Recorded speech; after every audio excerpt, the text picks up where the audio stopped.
Inside the world's toughest prisons, power doesn't belong to the guards. It belongs to the inmates, men who built empires behind steel bars, commanded armies from solitary cells, and turned violence into currency. This is the hidden world of prison gangs, and how they evolved into one of the most feared underground networks on Earth. Subscribe insert. Before we begin, hit subscribe, turn on notifications, and join us as we expose the true stories that most prisons never want the public to know. Long before prison gangs became organized armies with ranks, rules, and billion-dollar criminal pipelines, prisons across the United States and much of the world were chaotic, unpredictable, and brutally violent places. In the early 20th century, most state prisons operated with minimal oversight and even fewer resources. Guards were often outnumbered 10-1, corruption was rampant, and rehabilitation was an afterthought. What mattered most was survival, and inmates learned quickly that the only dependable protection came from aligning with others who shared their background, language, or region. In these early decades, prisons were boiling pots of ethnic tension. Irish, Italian, African American, and Latino inmates often grouped together not by choice but necessity. The administration's policies frequently encouraged segregation because it made management easier, but unintentionally, it laid the foundation for the rise of powerful racial and ethnic blocs. These informal groups were not yet gangs in the modern sense. There were no official names, no written constitutions, no tattoos marking membership. Instead, they were survival alliances, loose brotherhoods formed in the shadows of overcrowded cell blocks. By the 1940s and 50s, as incarceration rates climbed and prisons swelled beyond capacity, these informal groups hardened. Fights over food, gambling debts, and territory became routine. Older inmates established influence over younger ones, enforcing their own codes of behavior. They ran makeshift markets, smuggled contraband, and punished anyone who threatened the group's stability. In an environment where the state controlled the facility but the inmates controlled daily life, the balance of power shifted. The first true prison gangs emerged during this era, organizations with names, leadership structures, and defined purposes. They didn't simply exist to protect. They existed to dominate.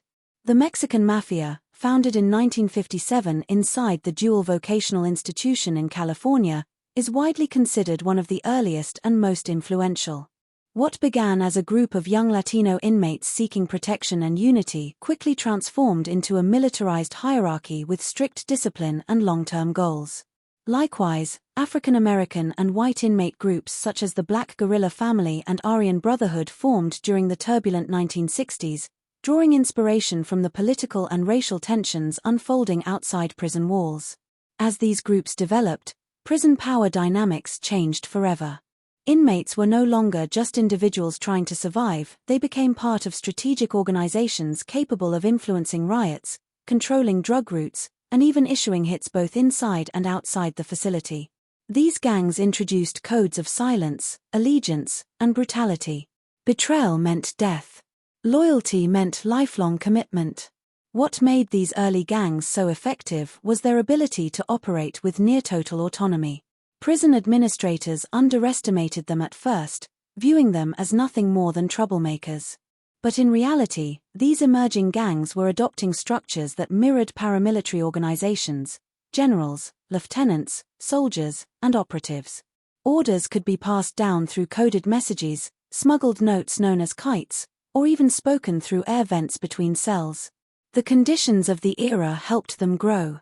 Overcrowding made recruitment easy, racial segregation kept identities distinct, poor supervision allowed gangs to discipline rivals with almost no interference. And as gang members were transferred between facilities for disciplinary reasons, they unintentionally spread their influence, planting new seeds in every prison they touched. By the late 1960s, inmate gangs were no longer local phenomena. They were statewide networks. Yet even with this newfound power, these early chapters only scratched the surface of what prison gangs would eventually become. The violence, the alliances, the political ideologies, and the billion-dollar criminal enterprises that evolved from these simple survival groups were still decades away. But the blueprint was set. The hierarchy was forming. And a new order was rising inside the world's most dangerous prisons, an order created not by the state, but by the inmates themselves. By the late 1950s, California's prison system was transforming. New facilities were opening, inmate populations were exploding, and racial tensions were reaching a breaking point. Inside this pressure cooker, a group of young, hardened Latino inmates banded together inside the Dual Vocational Institution, DVI, better known as Gladiator School. This was the birthplace of La Im, the Mexican Mafia, one of the most feared and influential prison gangs in U.S. history. But the Mexican Mafia didn't begin as a criminal empire. It began as a desperate response to violence. Latino inmates were often targeted by other groups, outnumbered, and poorly represented in the prison's social order. The founders were tired of seeing their own people bullied and isolated. Their solution: unify, organize, and strike back. What separated La Im from earlier inmate alliances was the precision of its structure. These men weren't just forming a brotherhood, they were forming a regime. Recruitment focused on strength, loyalty, and a willingness to use extreme violence when necessary. Members were expected to protect Latino inmates, enforce discipline, and maintain unity. But beneath this protective purpose was a darker truth. The founders understood that violence could create power, and power could control the entire prison economy. Within a few years, the Mexican Mafia had grown into a tightly controlled organization with clear expectations. They set rules for conduct, established ranks, and marked themselves with the iconic Black Hand tattoo. Their enforcement methods were ruthless. Anyone who defied the group, Latino or not, faced consequences. This brutal efficiency caught the attention of both inmates and guards, and soon, La Im's influence began to spread beyond DVI into other California prisons. As members were transferred for disciplinary reasons, they treated each new facility as territory to claim. Their presence alone was enough to intimidate weaker inmates and disrupt existing power structures. Within a decade, the Mexican Mafia had effectively become a statewide force. But their power extended far beyond sheer intimidation. They were strategic thinkers who understood the importance of economic control. Inmates needed drugs, protection, gambling, and black market goods, and La Im made sure they were the ones supplying it. They established a taxation system, demanding payments from Latino inmates who engaged in any form of underground business. Refusal was not an option. Even inmates who wanted no involvement in gang matters were forced to acknowledge La Im's authority. Their reputation for violence became so feared that many inmates complied without question. This internal taxation model, later known as the program, set the standard for prison gang economies around the nation. But perhaps the most defining characteristic of the Mexican Mafia was its ability to operate beyond the prison walls. In the 1970s and 80s, as its members grew older and more experienced, they began connecting with street gangs across Southern California. This alliance created a powerful pipeline. Street gangs supplied money, drugs, and new recruits, while La Im offered protection, structure, and leadership. For the first time, a prison gang was dictating the activities of street criminals, not the other way around. This relationship birthed the Surenos, a network of street gangs aligned under the authority of the Mexican Mafia. Practically overnight, thousands of young gang members on the streets became extensions of La Im's power. Every crime committed, every drug sold, every conflict settled had the potential to funnel resources back into the prisons. The influence had reversed. The inmates were now the generals, and the street members were the soldiers. Inside the prison system, the Mexican Mafia enforced order with a level of brutality that shocked even long-serving corrections officers. They orchestrated assassinations through coded letters, hand signals, and verbal commands passed through vents. They maintained discipline within their ranks through a blood-in, blood-out policy. Membership was for life, and the only exit was death. Rival gangs knew interfering with La Im could spark riots, lockdowns, and deadly reprisals. By the late 20th century, the gang had become so powerful that prison administrators were forced to rethink their strategies. Isolation units were designed specifically to contain gang leaders, but even solitary confinement couldn't stop communication. La Im members used legal mail, corrupt staff, and even hidden messages in artwork to pass instructions. Each restriction the state imposed was eventually dissected, studied, and circumvented. This was no longer a gang, it was a shadow government. A criminal system within a system. And it laid the groundwork for every major prison gang that followed. But while the Mexican Mafia was rising, other groups were watching, learning, and preparing to build their own empires. Their inspiration came not from cultural unity, but from ideology radical, political, and deeply rooted in the civil rights struggles of the 1960s. Next, we enter the story of a gang that combined revolutionary thought with prison militancy, reshaping inmate power in a way no one had seen before. While the Mexican Mafia was building a criminal empire rooted in cultural identity and economic dominance, a very different force was rising inside California's San Quentin State Prison. This force wasn't driven by profit or territorial control, at least not at first. It was fueled by ideology, political resistance, and a vision that prisons could become battlegrounds for a larger revolution. This was the birth of the Black Guerrilla Family, one of the most secretive and politically motivated prison gangs in American history. The Black Guerrilla Family, BGF, was founded in 1966 by George Jackson, a charismatic and fiercely intelligent inmate who arrived in San Quentin during one of the most tense political eras in U.S. history. The civil rights movement was at its peak, Black communities across the nation were fighting against systemic oppression, and extremist groups on both sides were gaining momentum. Inside the prisons, racial divisions had never been sharper. George Jackson believed prisons were not just cages for criminals, they were instruments of racial and political oppression. To him, the United States justice system was a machine designed to suppress Black communities, and he saw the growing Black inmate population as evidence of a much larger injustice. His writings, especially in Soledad Brother, circulated widely both inside and outside prison walls. They became philosophical weapons, blueprints for resistance. Jackson's formation of the BGF was not meant to mimic the street-style organization of other gangs. Its foundation was ideological. The group saw itself as a revolutionary vanguard aligned with global movements like the Black Panthers, anti-colonial struggles, and Marxist philosophies. Members were required to study political theory, develop discipline, and maintain strict loyalty to the cause. Unlike other gangs, the BGF didn't see itself as an inmate brotherhood, it saw itself as an underground army preparing for a larger war. But ideals alone were never enough to survive inside a prison system dominated by violence and racial conflict. The BGF quickly realized that to spread its ideology, it first needed to establish control. And like every gang before it, this control came through force. The 1960s and 70s inside San Quentin were explosive. Fights between white and Black inmates were a daily occurrence, and rival racial gangs were solidifying their own networks. In this environment, the BGF became known for its rigid discipline and willingness to take extreme measures to protect its members. Their political goals were matched with strategic ruthlessness. Every act of violence was meant to send a message. The BGF was not just another gang, it was an organization with purpose. But the event that propelled the Black Guerrilla Family into nationwide infamy came on August 21, 1971.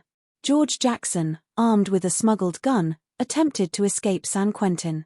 A violent uprising followed, leaving multiple inmates and guards dead. Jackson was killed in the chaos. To many members, he became a martyr. To the state, a symbol of the growing threat posed by ideologically driven prison groups. After Jackson's death, authorities cracked down on the BGF with unprecedented aggression. Leaders were isolated, literature was confiscated, and suspected members were placed in high-security units for decades at a time.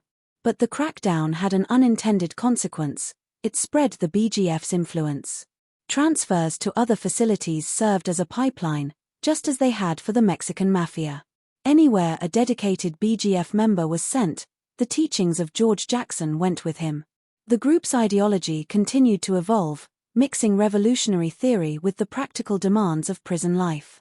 Eventually, the BGF split into two branches: the political purists who clung to Jackson's vision, and the criminal pragmatists who believed the future of the group depended on entering the underground economy, drug sales, protection markets, and extortion. This internal divide would shape the gang's next decades. The political wing saw alliances as a tool for advancing their ideological agenda, while the criminal wing saw alliances as business opportunities. As a result, the BGF became both feared for its violence and respected for its discipline. Unlike most gangs, betrayal within the BGF was nearly unheard of. Members followed strict codes, maintained secrecy, and upheld loyalty even when facing decades in solitary confinement. What truly separated the BGF from other groups was its network outside the prison walls. Supporters on the streets, some activists, some criminals, helped funnel resources and communication back into the system. The gang maintained connections to radical political movements, and although many of these ties weakened over the years, the legacy of political resistance remained deeply embedded in the group's culture. By the 1990s and 2000s, the BGF had become a hybrid organization, part political ideology, part criminal machine.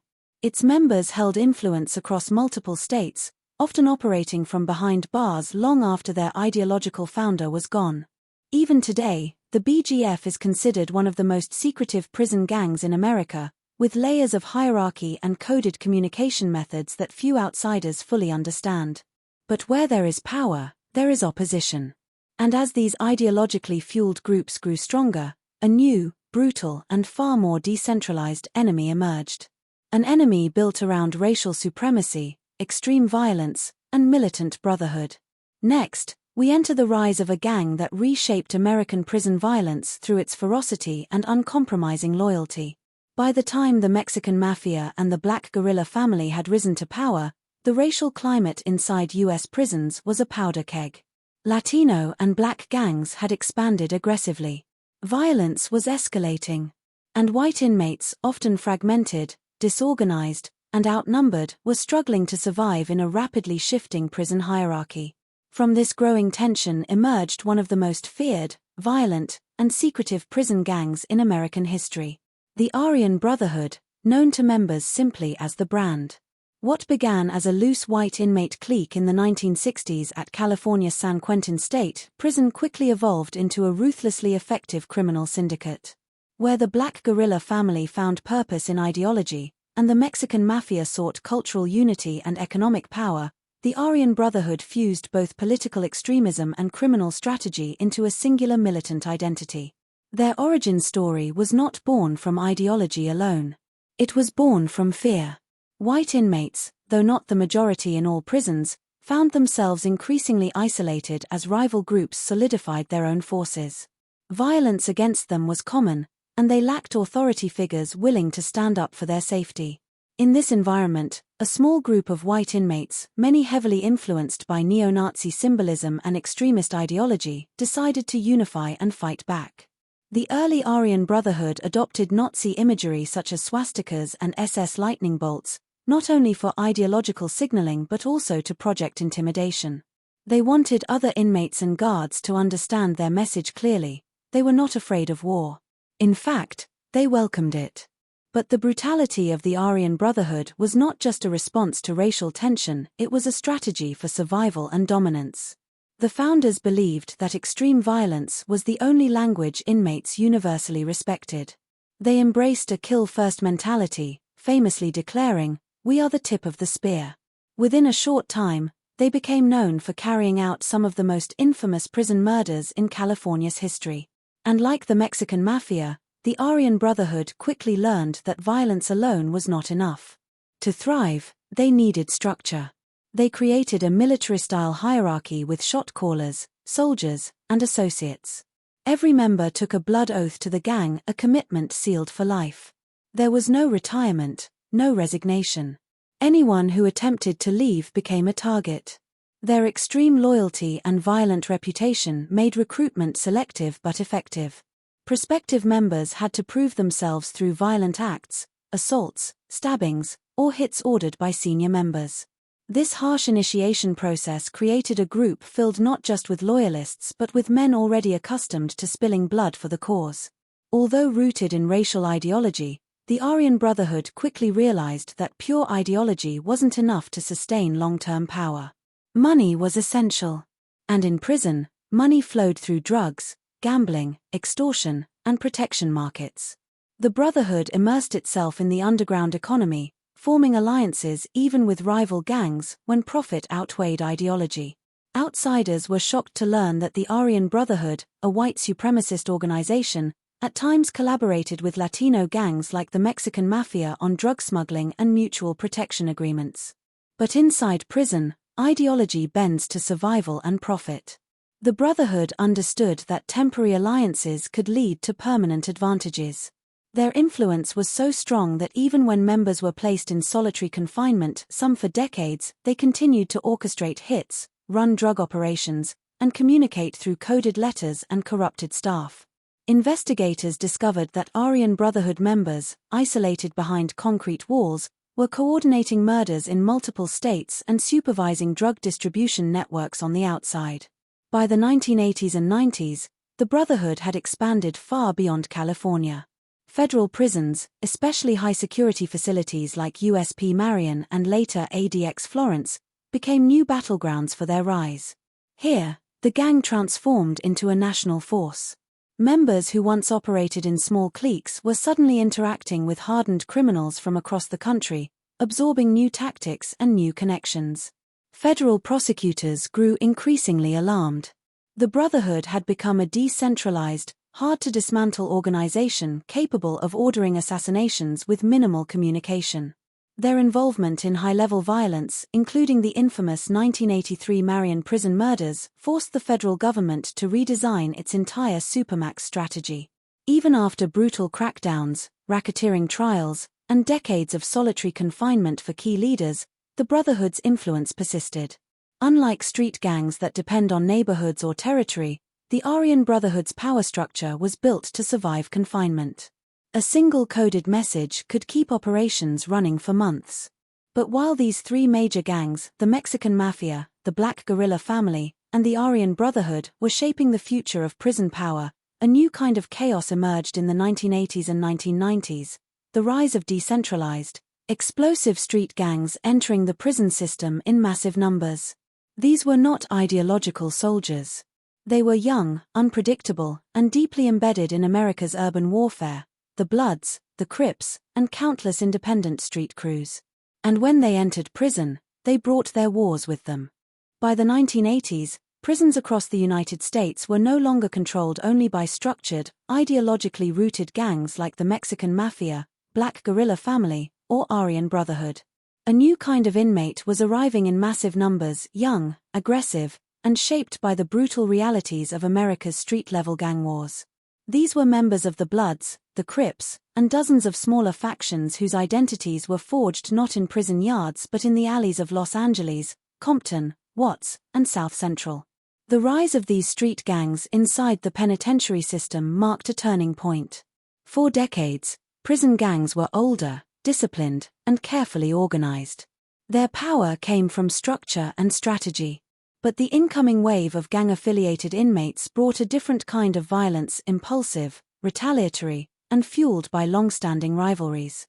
Suddenly, prison administrators weren't just dealing with organized criminal armies, they were dealing with an entire generation that had grown up in war zones.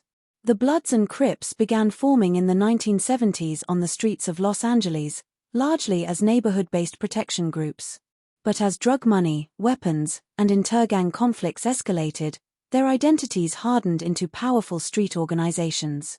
Drive-by shootings, turf battles, and intergenerational rivalries defined their culture.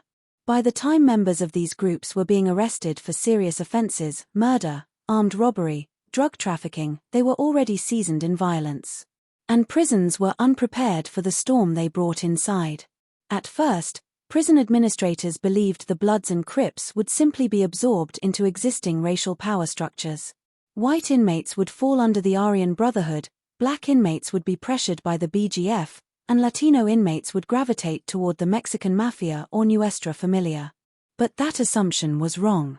These younger inmates weren't interested in bending the knee to older prison gangs. Many saw themselves as part of something bigger, something that didn't need permission to exist behind bars. This clash between old-school prison gangs and new-school street gangs created friction immediately. The older groups were disciplined, cautious, and strategic. The Bloods and Crips were emotional, aggressive, and more willing to engage in spontaneous violence. And in the tightly confined world of a prison yard, A spontaneous fight can turn into a riot in seconds. California, in particular, became the epicenter of this shift. As incarceration rates skyrocketed in the 1980s and 1990s due to gang sweeps and harsh sentencing laws, both Bloods and Crips began filling up state prisons in unprecedented numbers. Overnight, cell blocks that once housed small pockets of street-affiliated inmates were now flooded with entire factions, Piru sets, Rolling 60s, East Coast Crips, bounty hunters, and countless others. With groups like the Mexican Mafia already enforcing strict racial segregation and loyalty among Latino inmates, the question became, who would control the black prison population? The Black Guerrilla Family had historical influence, but their ideology-driven structure didn't resonate with the new generation.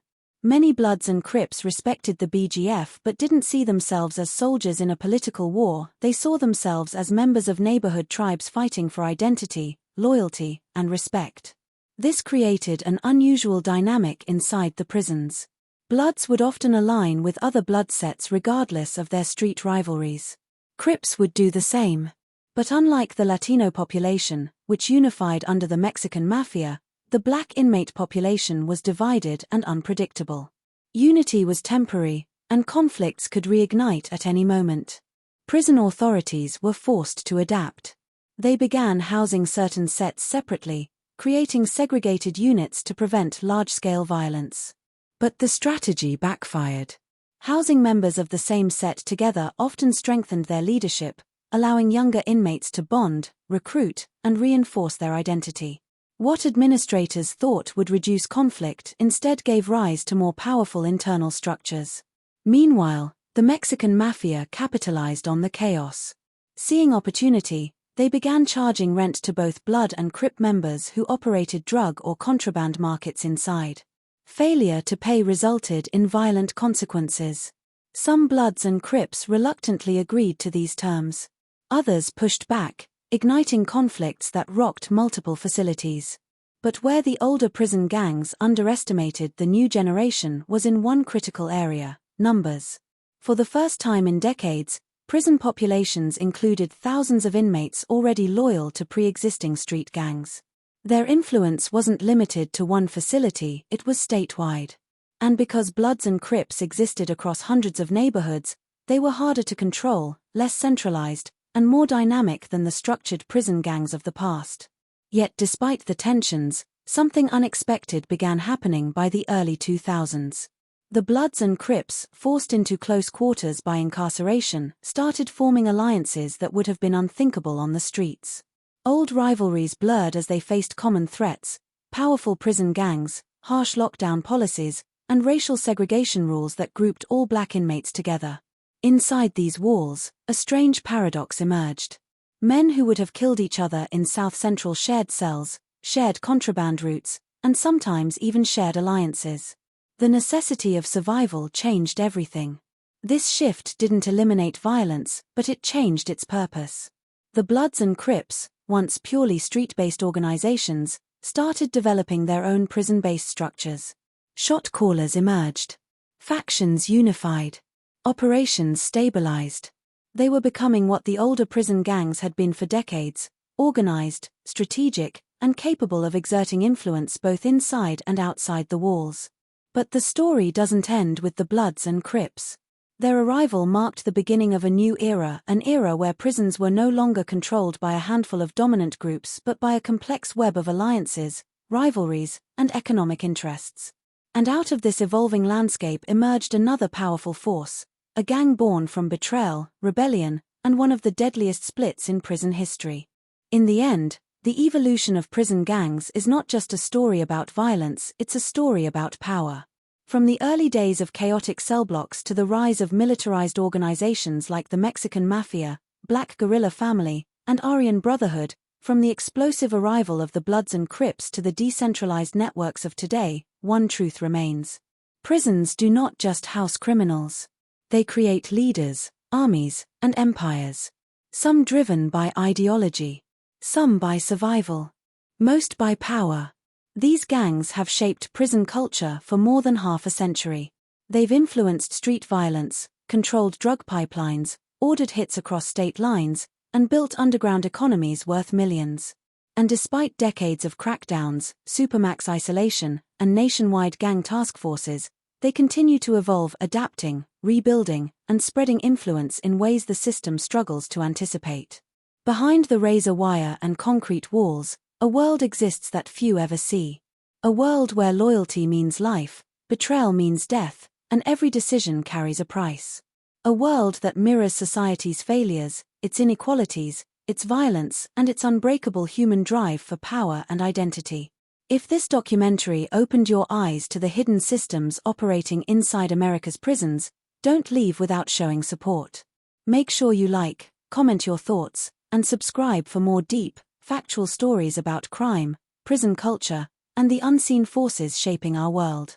Until next time, stay alert, stay informed, and never forget, the most powerful empires often grow in the darkest places.